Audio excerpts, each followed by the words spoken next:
In the silent night of Manhattan, when the offices were supposed to be empty, Olivia Bennet was compelled to stay. Surrounded by skyscrapers, she thought she was facing just more lost hours on Wall Street.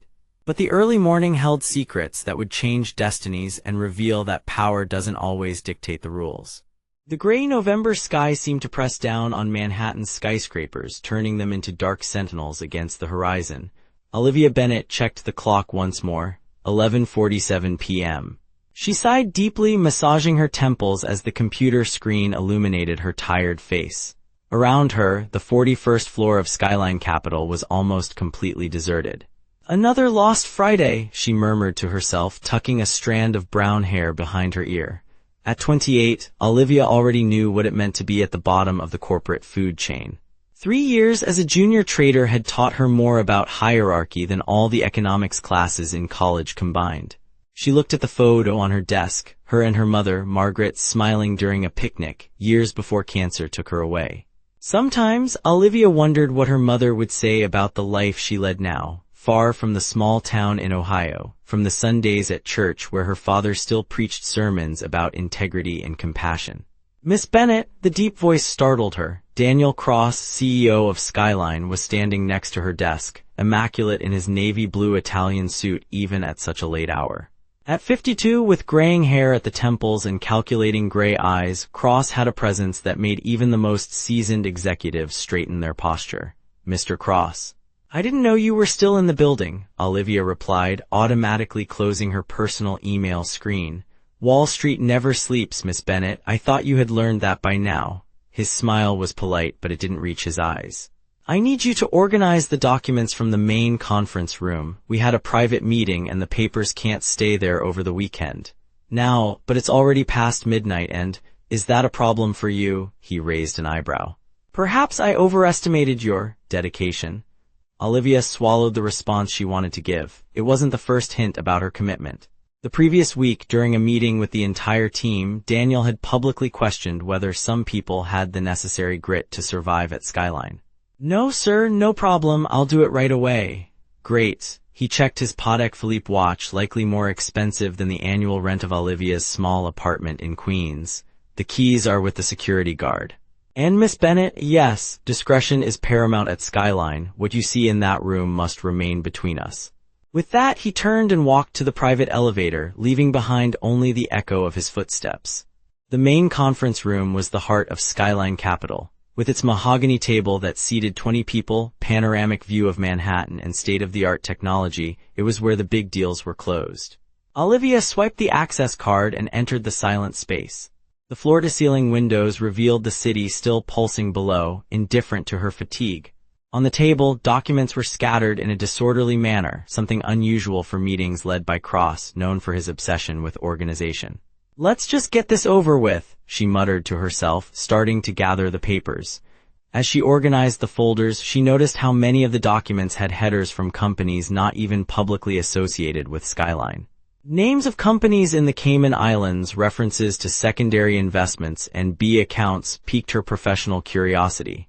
It was then, as she moved a pile of contracts, something fell onto the carpet. A small black pen drive with the initials DC discreetly engraved. Olivia froze for a few seconds, staring at the object as if it were a grenade. "Discretion is key at Skyline," Cross's voice echoed in her memory. Her first instinct was simply to leave it there or hand it over to security. But something, perhaps fatigue, perhaps instinct, perhaps the memory of Daniel's condescending look, made her pick up the pen drive. Before she could think about the consequences, she connected it to her laptop. The folder opened, revealing various files, spreadsheets, digitized contracts, and a subfolder titled Hearings. For a few seconds her finger hovered over the touchpad, her conscience screaming to pull back. But she clicked. The audio recordings were what changed everything. "So we manipulated the numbers before the IPO. Retail investors have no idea what's coming." The unmistakable voice of Daniel Cross sounded comfortable, almost bored. "And what about the regulators?" asked another voice. "We've already taken care of that. The usual procedure. Generous donations to the right foundations, invitations to the right events. Wall Street has worked this way for decades, my friend." Olivia felt her stomach churn. The conversations continued, revealing schemes of market manipulation, insider trading, and even blackmail against investors who threatened to expose irregularities. And more disturbing, names of ordinary families, pension funds, and small investors who would be acceptable collateral in Skyline's plans. Families like her own, living on her pastor and teacher's salary in Ohio. People like her mother who had invested her small savings before falling ill to help with Olivia's college expenses, savings that had mysteriously evaporated in a crisis that now, in Cross's cold voice, seemed to have been carefully orchestrated. Her hands trembled as she disconnected the flash drive. What to do with this information? Exposing it could mean the end of her career, maybe even legal trouble if Cross found out. Ignoring it would mean complicit participation in something that went against everything her parents had taught her. She put the flash drive in her bag and finished organizing the documents mechanically, her mind miles away. When she finally left the building, the sky was starting to clear.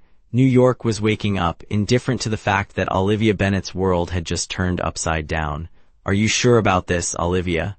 "Absolutely sure." Ethan Cole, 35 years old, a senior analyst at Skyline, looked at her intently over his cup of coffee. They were in a small cafe 6 blocks from the office, far enough away not to run into colleagues by chance. Ethan was different from most at the company. Tall, with piercing blue eyes and a neatly trimmed beard, he had the calm of someone who had already faced bigger storms. Olivia knew little about his past, only that he came from a family that had lost everything in the 2008 financial crisis. "Listen for yourself," she said, sliding an earphone across the table. "I copied some of the more important excerpts to another device."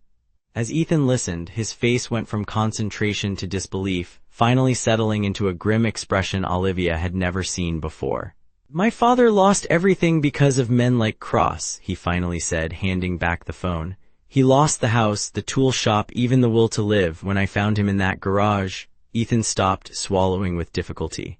"He left a letter saying he had failed as a provider, that he could no longer look my mother in the eye." Olivia felt the weight of those words. "I'm sorry, Ethan, I didn't know." Few people do. "It's not the kind of story you tell at corporate cocktail parties." He took a sip of coffee. "The question is, what do you plan to do now?" She nervously played with the thin chain around her neck, a gift from her mother before she passed away. "I don't know. If I report it, my career on Wall Street ends. If I do nothing." "If you do nothing, you'll wake up in 5 years being exactly like them," Ethan completed, leaning forward. "Believe me, I see it happen every day. Good people who start making small concessions. One day they wake up and no longer recognize the person in the mirror." Olivia looked out the window, watching the crowd of hurried people, each with their own dilemmas, their own tough choices. "I'm scared, Ethan. Cross is powerful. What if he finds out it was me? I have reliable contacts at the Securities and Exchange Commission." Ethan spoke quietly. "I can help forward this anonymously. But Olivia," he gently held her wrist. "It has to be your decision. I can't promise it will be easy." Ethan's touch was firm, steady as an anchor amidst the storm of uncertainties. For the first time in years, Olivia felt she wasn't completely alone in New York. In the following weeks, Olivia lived in a constant state of alert. During the day, she continued her duties as usual, analyzing markets, executing trades, enduring Cross's dismissive comments in meetings. At night, together with Ethan, they meticulously documented the evidence, connecting the dots between the recordings and documents. "Cross is planning something big," Ethan said one night while they worked in his apartment. "All these transactions converge for the next quarter." Olivia nodded, but her attention was partly on the framed photo on Ethan's shelf, him as a teenager next to a smiling middle-aged man, both holding tools. "My father," said Ethan, noticing her gaze. "That hardware store was everything to him. He built it from the ground up, customer by customer. You seem very close in the photo." "We were," he replied simply, turning back to the documents. As the days passed, Olivia noticed changes within herself. The sleepless nights were not just about the fear of being discovered, but about the growing certainty that she was on the right path. She often thought about her mother, how Margaret Bennett had faced cancer with dignity until the end, refusing to compromise her principles even in the face of death. One night, after another work session with Ethan, Olivia was walking to the subway when she passed a small chapel. On impulse, she went inside. The space was nearly empty, illuminated only by the gentle light of a few candles. She sat in the last pew and let the tears come not out of despair but out of a strange mix of fear and resolution. "I don't know if I'm doing the right thing," she whispered, as if her mother could hear her, "but I know you would tell me to follow my heart." When she stepped out, the city looked different. The same lights, the same imposing buildings, but something had changed within her. The decision was made. The next morning, Ethan greeted her with news that accelerated everything. "The commission is going to act, Olivia. I've received confirmation. It will be during the quarterly meeting next week." The quarterly meeting was the most important event at Skyline Capital. Investors, financial press, top executives, everyone would be there to hear Daniel Cross announce the record results of the quarter. Results that, now Olivia knew, were built on manipulations and lies. So quick. "I thought it would take months for them to analyze everything." "Apparently, we aren't the only ones who had their eyes on Cross," Ethan explained. "Our evidence was the missing piece for a case they had already been building." In the days that followed, Olivia's anxiety reached almost unbearable levels. Every time Cross called her into his office, she feared he knew. With every glance from her colleagues, she wondered if they had discovered her involvement. Ethan became her constant support.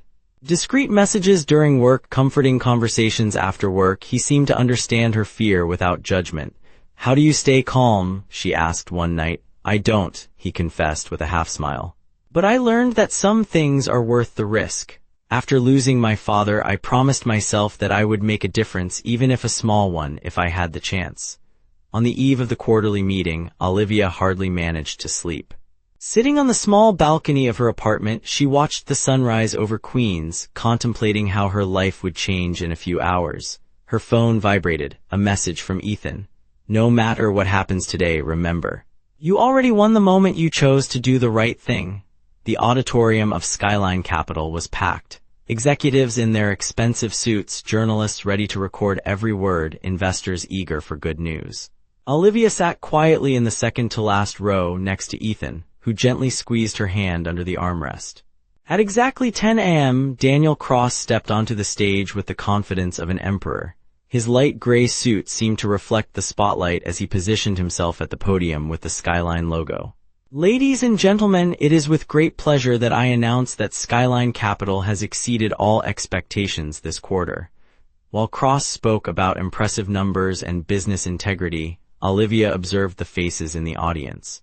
How many of them knew what was really happening behind the scenes? How many were complicit? How many were just pawns, as she had been? That was when she noticed a discreet movement at the sides of the auditorium. Men in dark suits, some with small earpieces, began to position themselves near the exits. A middle-aged man with a stern expression approached one of the organizers, showing some kind of identification. Cross continued his speech, seemingly oblivious to the movement. "And that is why the trust of our investors is our greatest asset. At Skyline, ethics is not just a word in our code of conduct. It is—" "Mr. Cross," the firm voice interrupted the speech. The entire auditorium fell silent. The man with the stern expression was now at the foot of the stage, accompanied by two other agents. He raised a badge. "I am Special Agent Holloway from the SEC Securities and Exchange Commission. We need you to accompany us for clarifications regarding serious irregularities identified in Skyline Capital's operations." The shock was visible on Cross's face. For a moment, just a moment, his mask of absolute control fell, revealing something between panic and fury. His eyes scanned the auditorium as if searching for the traitor. When his gaze met Olivia's, she did not look away. Years of intimidation and belittlement culminated in that moment of silent mutual acknowledgement. Cross suddenly seemed aged under the relentless lights. With forced dignity, he adjusted his tie. "There must be some misunderstanding. I'm sure we can resolve this civilly." But the tone of his voice no longer carried its usual arrogance. As he was escorted out of the auditorium, the murmur exploded. Journalists rushed to make calls, executives exchanged alarmed glances, and security tried to control the growing chaos. Ethan leaned towards Olivia, speaking low. "It's done. Let's get out of here." 3 months later, Olivia was walking through Battery Park, watching the boats in the bay. Winter was beginning to give way to spring, and the first signs of renewal were appearing on the surrounding trees. Skyline Capital had imploded after the revelations.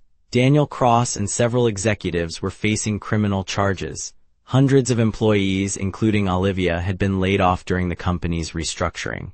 "What are you thinking about?" Ethan asked, offering her a coffee. In the turbulent months since Cross's downfall, they had grown even closer. What had started as an alliance against corruption gradually transformed into something deeper. "I was thinking about how life takes its turns," she replied, accepting the coffee. "A year ago, I was desperate to be accepted in that world. Now you helped clean up part of it," Ethan completed. "Your father would be proud." Olivia smiled, thinking about the long phone conversations with her father in recent weeks. Pastor Bennett had initially been concerned about the risk she had taken, but then expressed a silent pride that was worth more than any corporate praise she had ever received. "I received a job offer," she said, watching a sailboat crossing the bay. "A smaller company focused on ethical investments, nothing glamorous like Skyline, but you'll be able to look at yourself in the mirror every morning," Ethan concluded. "I've also received some offers. I'm considering that consultancy that helps small investors recover losses from corporate fraud." Olivia smiled. It was so typical of Ethan to choose a path that could help others. "Sometimes I wonder if it was a coincidence," she reflected. "That pen drive just when I was almost giving up believing I could make a difference." Ethan took her hand, intertwining his fingers with hers. "Maybe there are no coincidences. Maybe some people are placed in our path at the exact moment we need them." The afternoon sun illuminated the Manhattan skyline, the same towering buildings, the same enormous ambitions. But for Olivia Bennett, the city now represented something different, not just the pursuit of success, but the courage to define what success truly meant. "What do you think about having dinner at that little Italian restaurant in Brooklyn tonight?" Ethan asked. "Sounds perfect," she replied. As they walked, Olivia felt a lightness she had forgotten was possible. The future was still uncertain, but for the first time in years, she faced it without fear. Some battles were worth fighting, some truths needed to come to light, and some people, as her mother always said, needed to have the courage to remain true to their own values, even when the whole world seemed to reward them for forgetting them. The city continued its unstoppable symphony around them, indifferent to the small human victories and defeats. But for Olivia and Ethan, walking hand in hand under the sky that was beginning to be tinged with orange, that moment contained a precious truth. Sometimes the greatest acts of courage began with the hardest decisions, and the most meaningful paths emerged precisely when everything seemed lost.